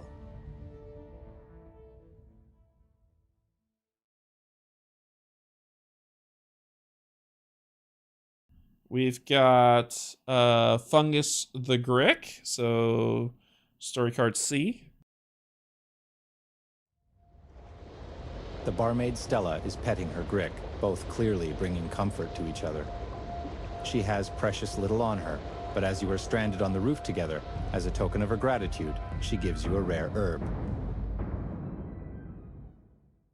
So we gain a Star Lotus. That's what it looks like. And that's what it does. So how this reads is if you discard... Oops, sorry. If you discard this token, you can heal 2 damage. So somebody gets this. And the last one is Families Saved. So Sack of Scrolls did not work. Yeah, we didn't get the other one either. But we got Families Saved. Okay, Families Saved is L. In an overcrowded sailboat nearby, you recognize the Patangan family you helped by clearing the road. The boat sails close enough to the inn's roof for the mother to talk to you. I will sacrifice in front of the totems, She says, and makes the claw symbol again. If only there were room, I would rescue you myself, but perhaps the spirits will bring you good fortune. With that, she hands something to you over the railing. All right, so she gives us this, which is called a Bitagen Amulet token. So somebody's getting that. Additionally, if you placed any successes on the story card J, which we did, here we go. As a Corallian, the innkeeper is not too worried about the water, but is very protective of his Nitigri stepdaughter Stella. Most Corallians are born in the underwater cities of the thalassocracy of Jibul, and believe in working hard in pursuit of their dreams. To see one of them being a parent to a Nitigri child is exceptional. The innkeeper thanks you for keeping everyone safe, and the bridge standing. As a sign of his gratitude, he gives you some coins. The Creator's success flows down on you, he says in the Corallian way.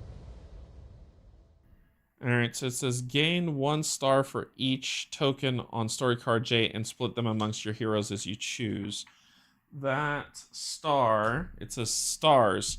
Stars are the currency used in Agemonia. Only the total value you have matters, so feel free to exchange coins for others of the same value whenever you want. Okay, so we basically gain $1. So for each one on here, we were able to put 3 on here. So we gain $3.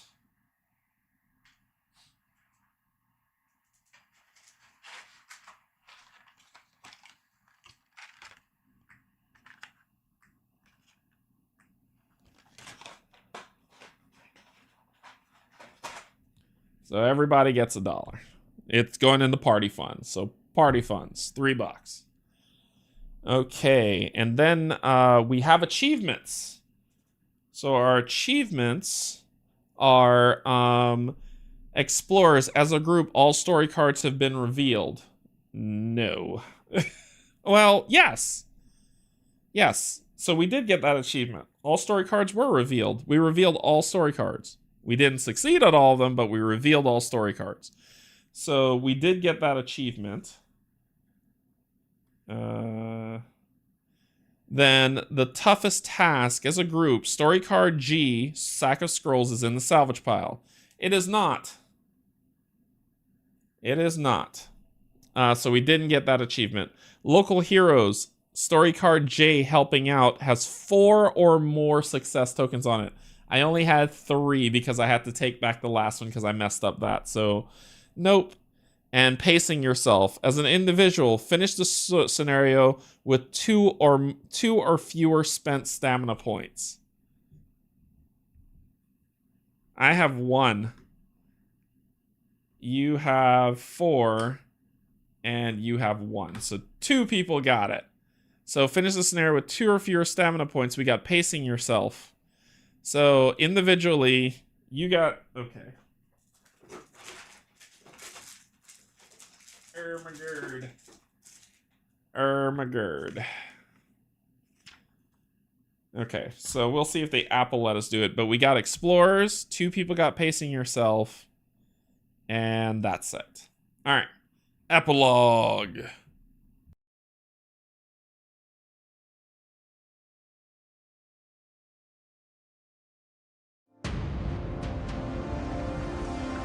The floodwaters get so high that retreating to the upper floor of the Shimmering Squid is the only option left for you. Never mind. Never mind. We already did that.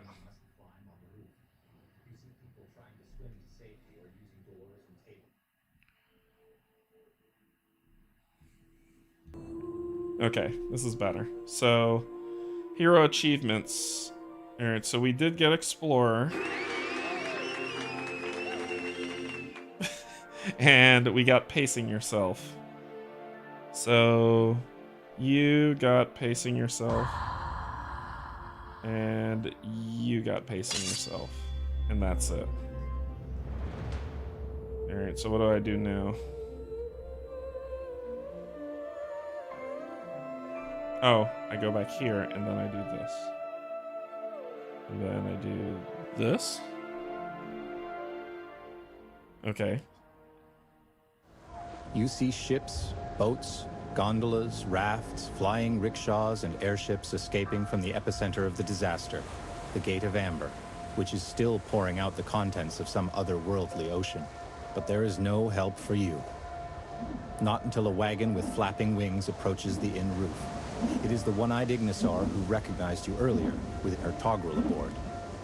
I thought you could use a ride. You let the innkeeper, Stella, and the priest climb in first, and then follow them. The wings are operated with an ancient device, which uses the rare Agura crystal for fuel. The Ignisaur lets the others off at an urban hillside and flies further with you. My name is Shanter Threebirds, and I would have you join me in my journey to Runedale. You have much to discuss as you fly north away from the flooded city, its bells still sounding alarm behind you.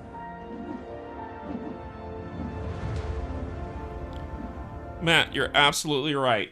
Matt, you're absolutely right. It's spent stamina, not in stock stamina. And everybody has a bunch of spent stamina. You are absolutely right. So I do not get the achievement. So I need to fix that. Achievements. Flooded in.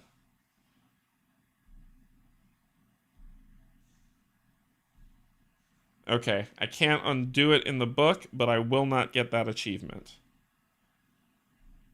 Yep, you're absolutely right. Correct, you only get the achievement if you have 2 or fewer less stamina spent. Yep, you're absolutely right, Matt. So good catch, good catch. This is why y'all joining me at the table to make sure I do it right, and I wanted to make sure I do a proper playthrough, so I appreciate it. Yeah, the achievements are useful. I wasn't able to get it, so the only achievement I got was Explorers. I do not have Pacing Yourself for anyone because it has to be spent stamina, not stamina left. So yes, very good catch. Very, very, very good catch. Thank you. So that ends this scenario, this level 1. So you get a sense of how the game works outside of combat on a battle map. I need to get a drink of water, so please forgive me.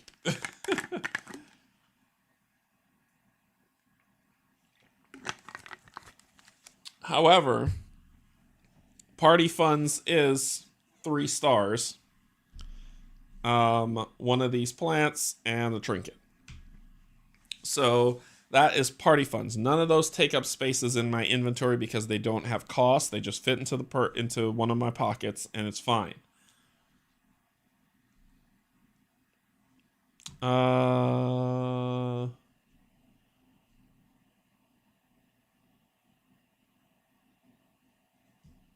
Yeah, where did I not do that? Did I screw that up? I didn't give them their achievement tokens.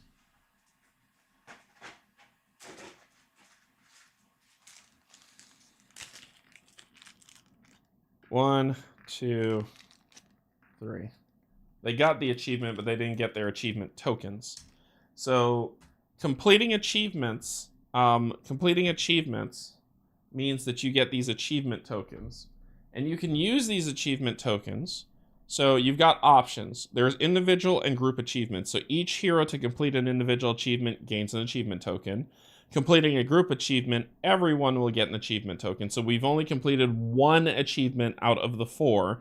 Therefore, they only get one achievement token as a group. When you can spend these achievement tokens, so your hero may discard one of their achievement tokens during a future scenario to gain one of the possible benefits. They can +1 movement, so gain 1 extra movement point during a maneuver or rethink action, and we'll talk about rethink actions next time. They can do +1 to recover, so recover 1 extra stamina or heal 1 extra damage during a recover maneuver or a rethink action. They can do +1 to an attack success, so gain 1 extra success when performing an attack, or +1 to an ability check on success, so gain +1, basically gain an extra success, right? Achievement tokens are kept from one scenario to the next until you discard them, so you can build them up. You may only discard 1 achievement token during each maneuver or action, right? So you can't say, if you got 5 achievement tokens, you can't say, okay, one maneuver or 1 test, 5 successes, I'm done. You can only do it once per, all right? You may discard the achievement token at any point during maneuver, action, or roll, including after you have spent your last movement point or after you have rolled all your dice. Each hero may have up to 15 gems at a time. You may not gain achievement token. You may not give achievement tokens to other heroes. So that's what achievement tokens are used for. They're bonuses to help you. And this is the reason why Matt was saying that achievement tokens are important. Is because they are very useful because they give you bonuses to things as you play to help you a little bit better along the way. So that is the achievement token system. All right. Right. So that we went through the first scenario, which is that just showing, and its entire purpose was to show you how this economy worked. So you can imagine you're learning about this economy, plus attacks, plus spells, plus items, plus things. It would become too overwhelming. So what they did is they'll say, okay, let's teach you about the stamina economy. And then the next scenario, which is Road to Runedale, will be combat. And you'll see how combat works. And then from there, it's kind of city events and a bunch of other things that you can have built up on the scenario. We are going to play this. What time is it? Yeah, it's almost 11. We're going to play this Saturday. And Saturday, we're not only going to play this. I'm not even going to spoil that for you. We're going to play this one as well. So we're going to do we're going to finish off the entire scenario on Saturday. So because it gives us more time. People, I know y'all have stuff going on. You got family time, you got work, you got something else better to do than listen to me talk. But I will be here Saturday and we will go through scenario 2 and 3 to complete the entire tutorial on Saturday. And if we're making good time on that, we'll see about sneaking in one more. But so far, this gives you a good sense. I caught the mistakes I made, thank God. But I caught the mistakes I made, and with the help of the chat, thank you, Matt. Thank you so much. But with the help of the chat, I was able to catch stuff as well. So this should be a really good comprehensive scenario of the first scenario for you to see what's going on. So just keep that in mind. This is the playthrough of things that are here. I hope you enjoyed this playthrough. Let's head up to the top.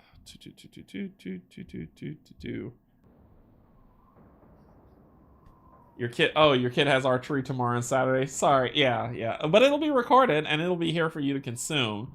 But I do hope you've enjoyed this playthrough. I really do like this. I think this is fun. The thing of this, though, is you saw the base, right? This is how the stamina economy works. This is how turn order works. This is how story cards operate. It gets more complex as the game builds itself out. And all you saw me do was 2 actions of many, right? But I want you to see here And actually, let me go back down to the table before I bug out. Let me go back down to the table real quick. And we'll zoom back in here. And I want you to see here, unlocked after flooded in. I'm getting another ability. And we'll go through, I know which ones I'm selecting, but we'll go through the options, because you actually get options for this. And you get options for the next ability I get. So before you were like, oh, you're only doing these two, it really wasn't showing you much. I'm about to add another one into the mix. And so we'll have 3 abilities, and then after we finish the second scenario, we'll have 4. So now it'll start branching out on seeing the characters diverge from their base level 1 classes, right? Level 0, to seeing more and more of the abilities that are getting added. So we're gonna on Saturday, we're going to start off by selecting our new abilities that are here. We're gonna go on to the scenario and read what the scenarios are there, and then we'll play the second scenario, play the third scenario, and we'll just have a good time going through it. As I was saying, I do hope you enjoyed this playthrough for sure. I really do hope you liked it. I hope you'll come back Saturday, hang out with me. We'll play some more games together and have a good time. But I'm having a really fun time with this game, like a really, really fun time. So I hope you appreciated this. I want to say thank you to my patrons, my YouTube subscribers, and if you're neither, just coming in to hang out, thank you for hanging out as well. We will be back. Well, tomorrow is Friday, right? So tomorrow's D&D with Meet Me at the Table and the Co-op Guild.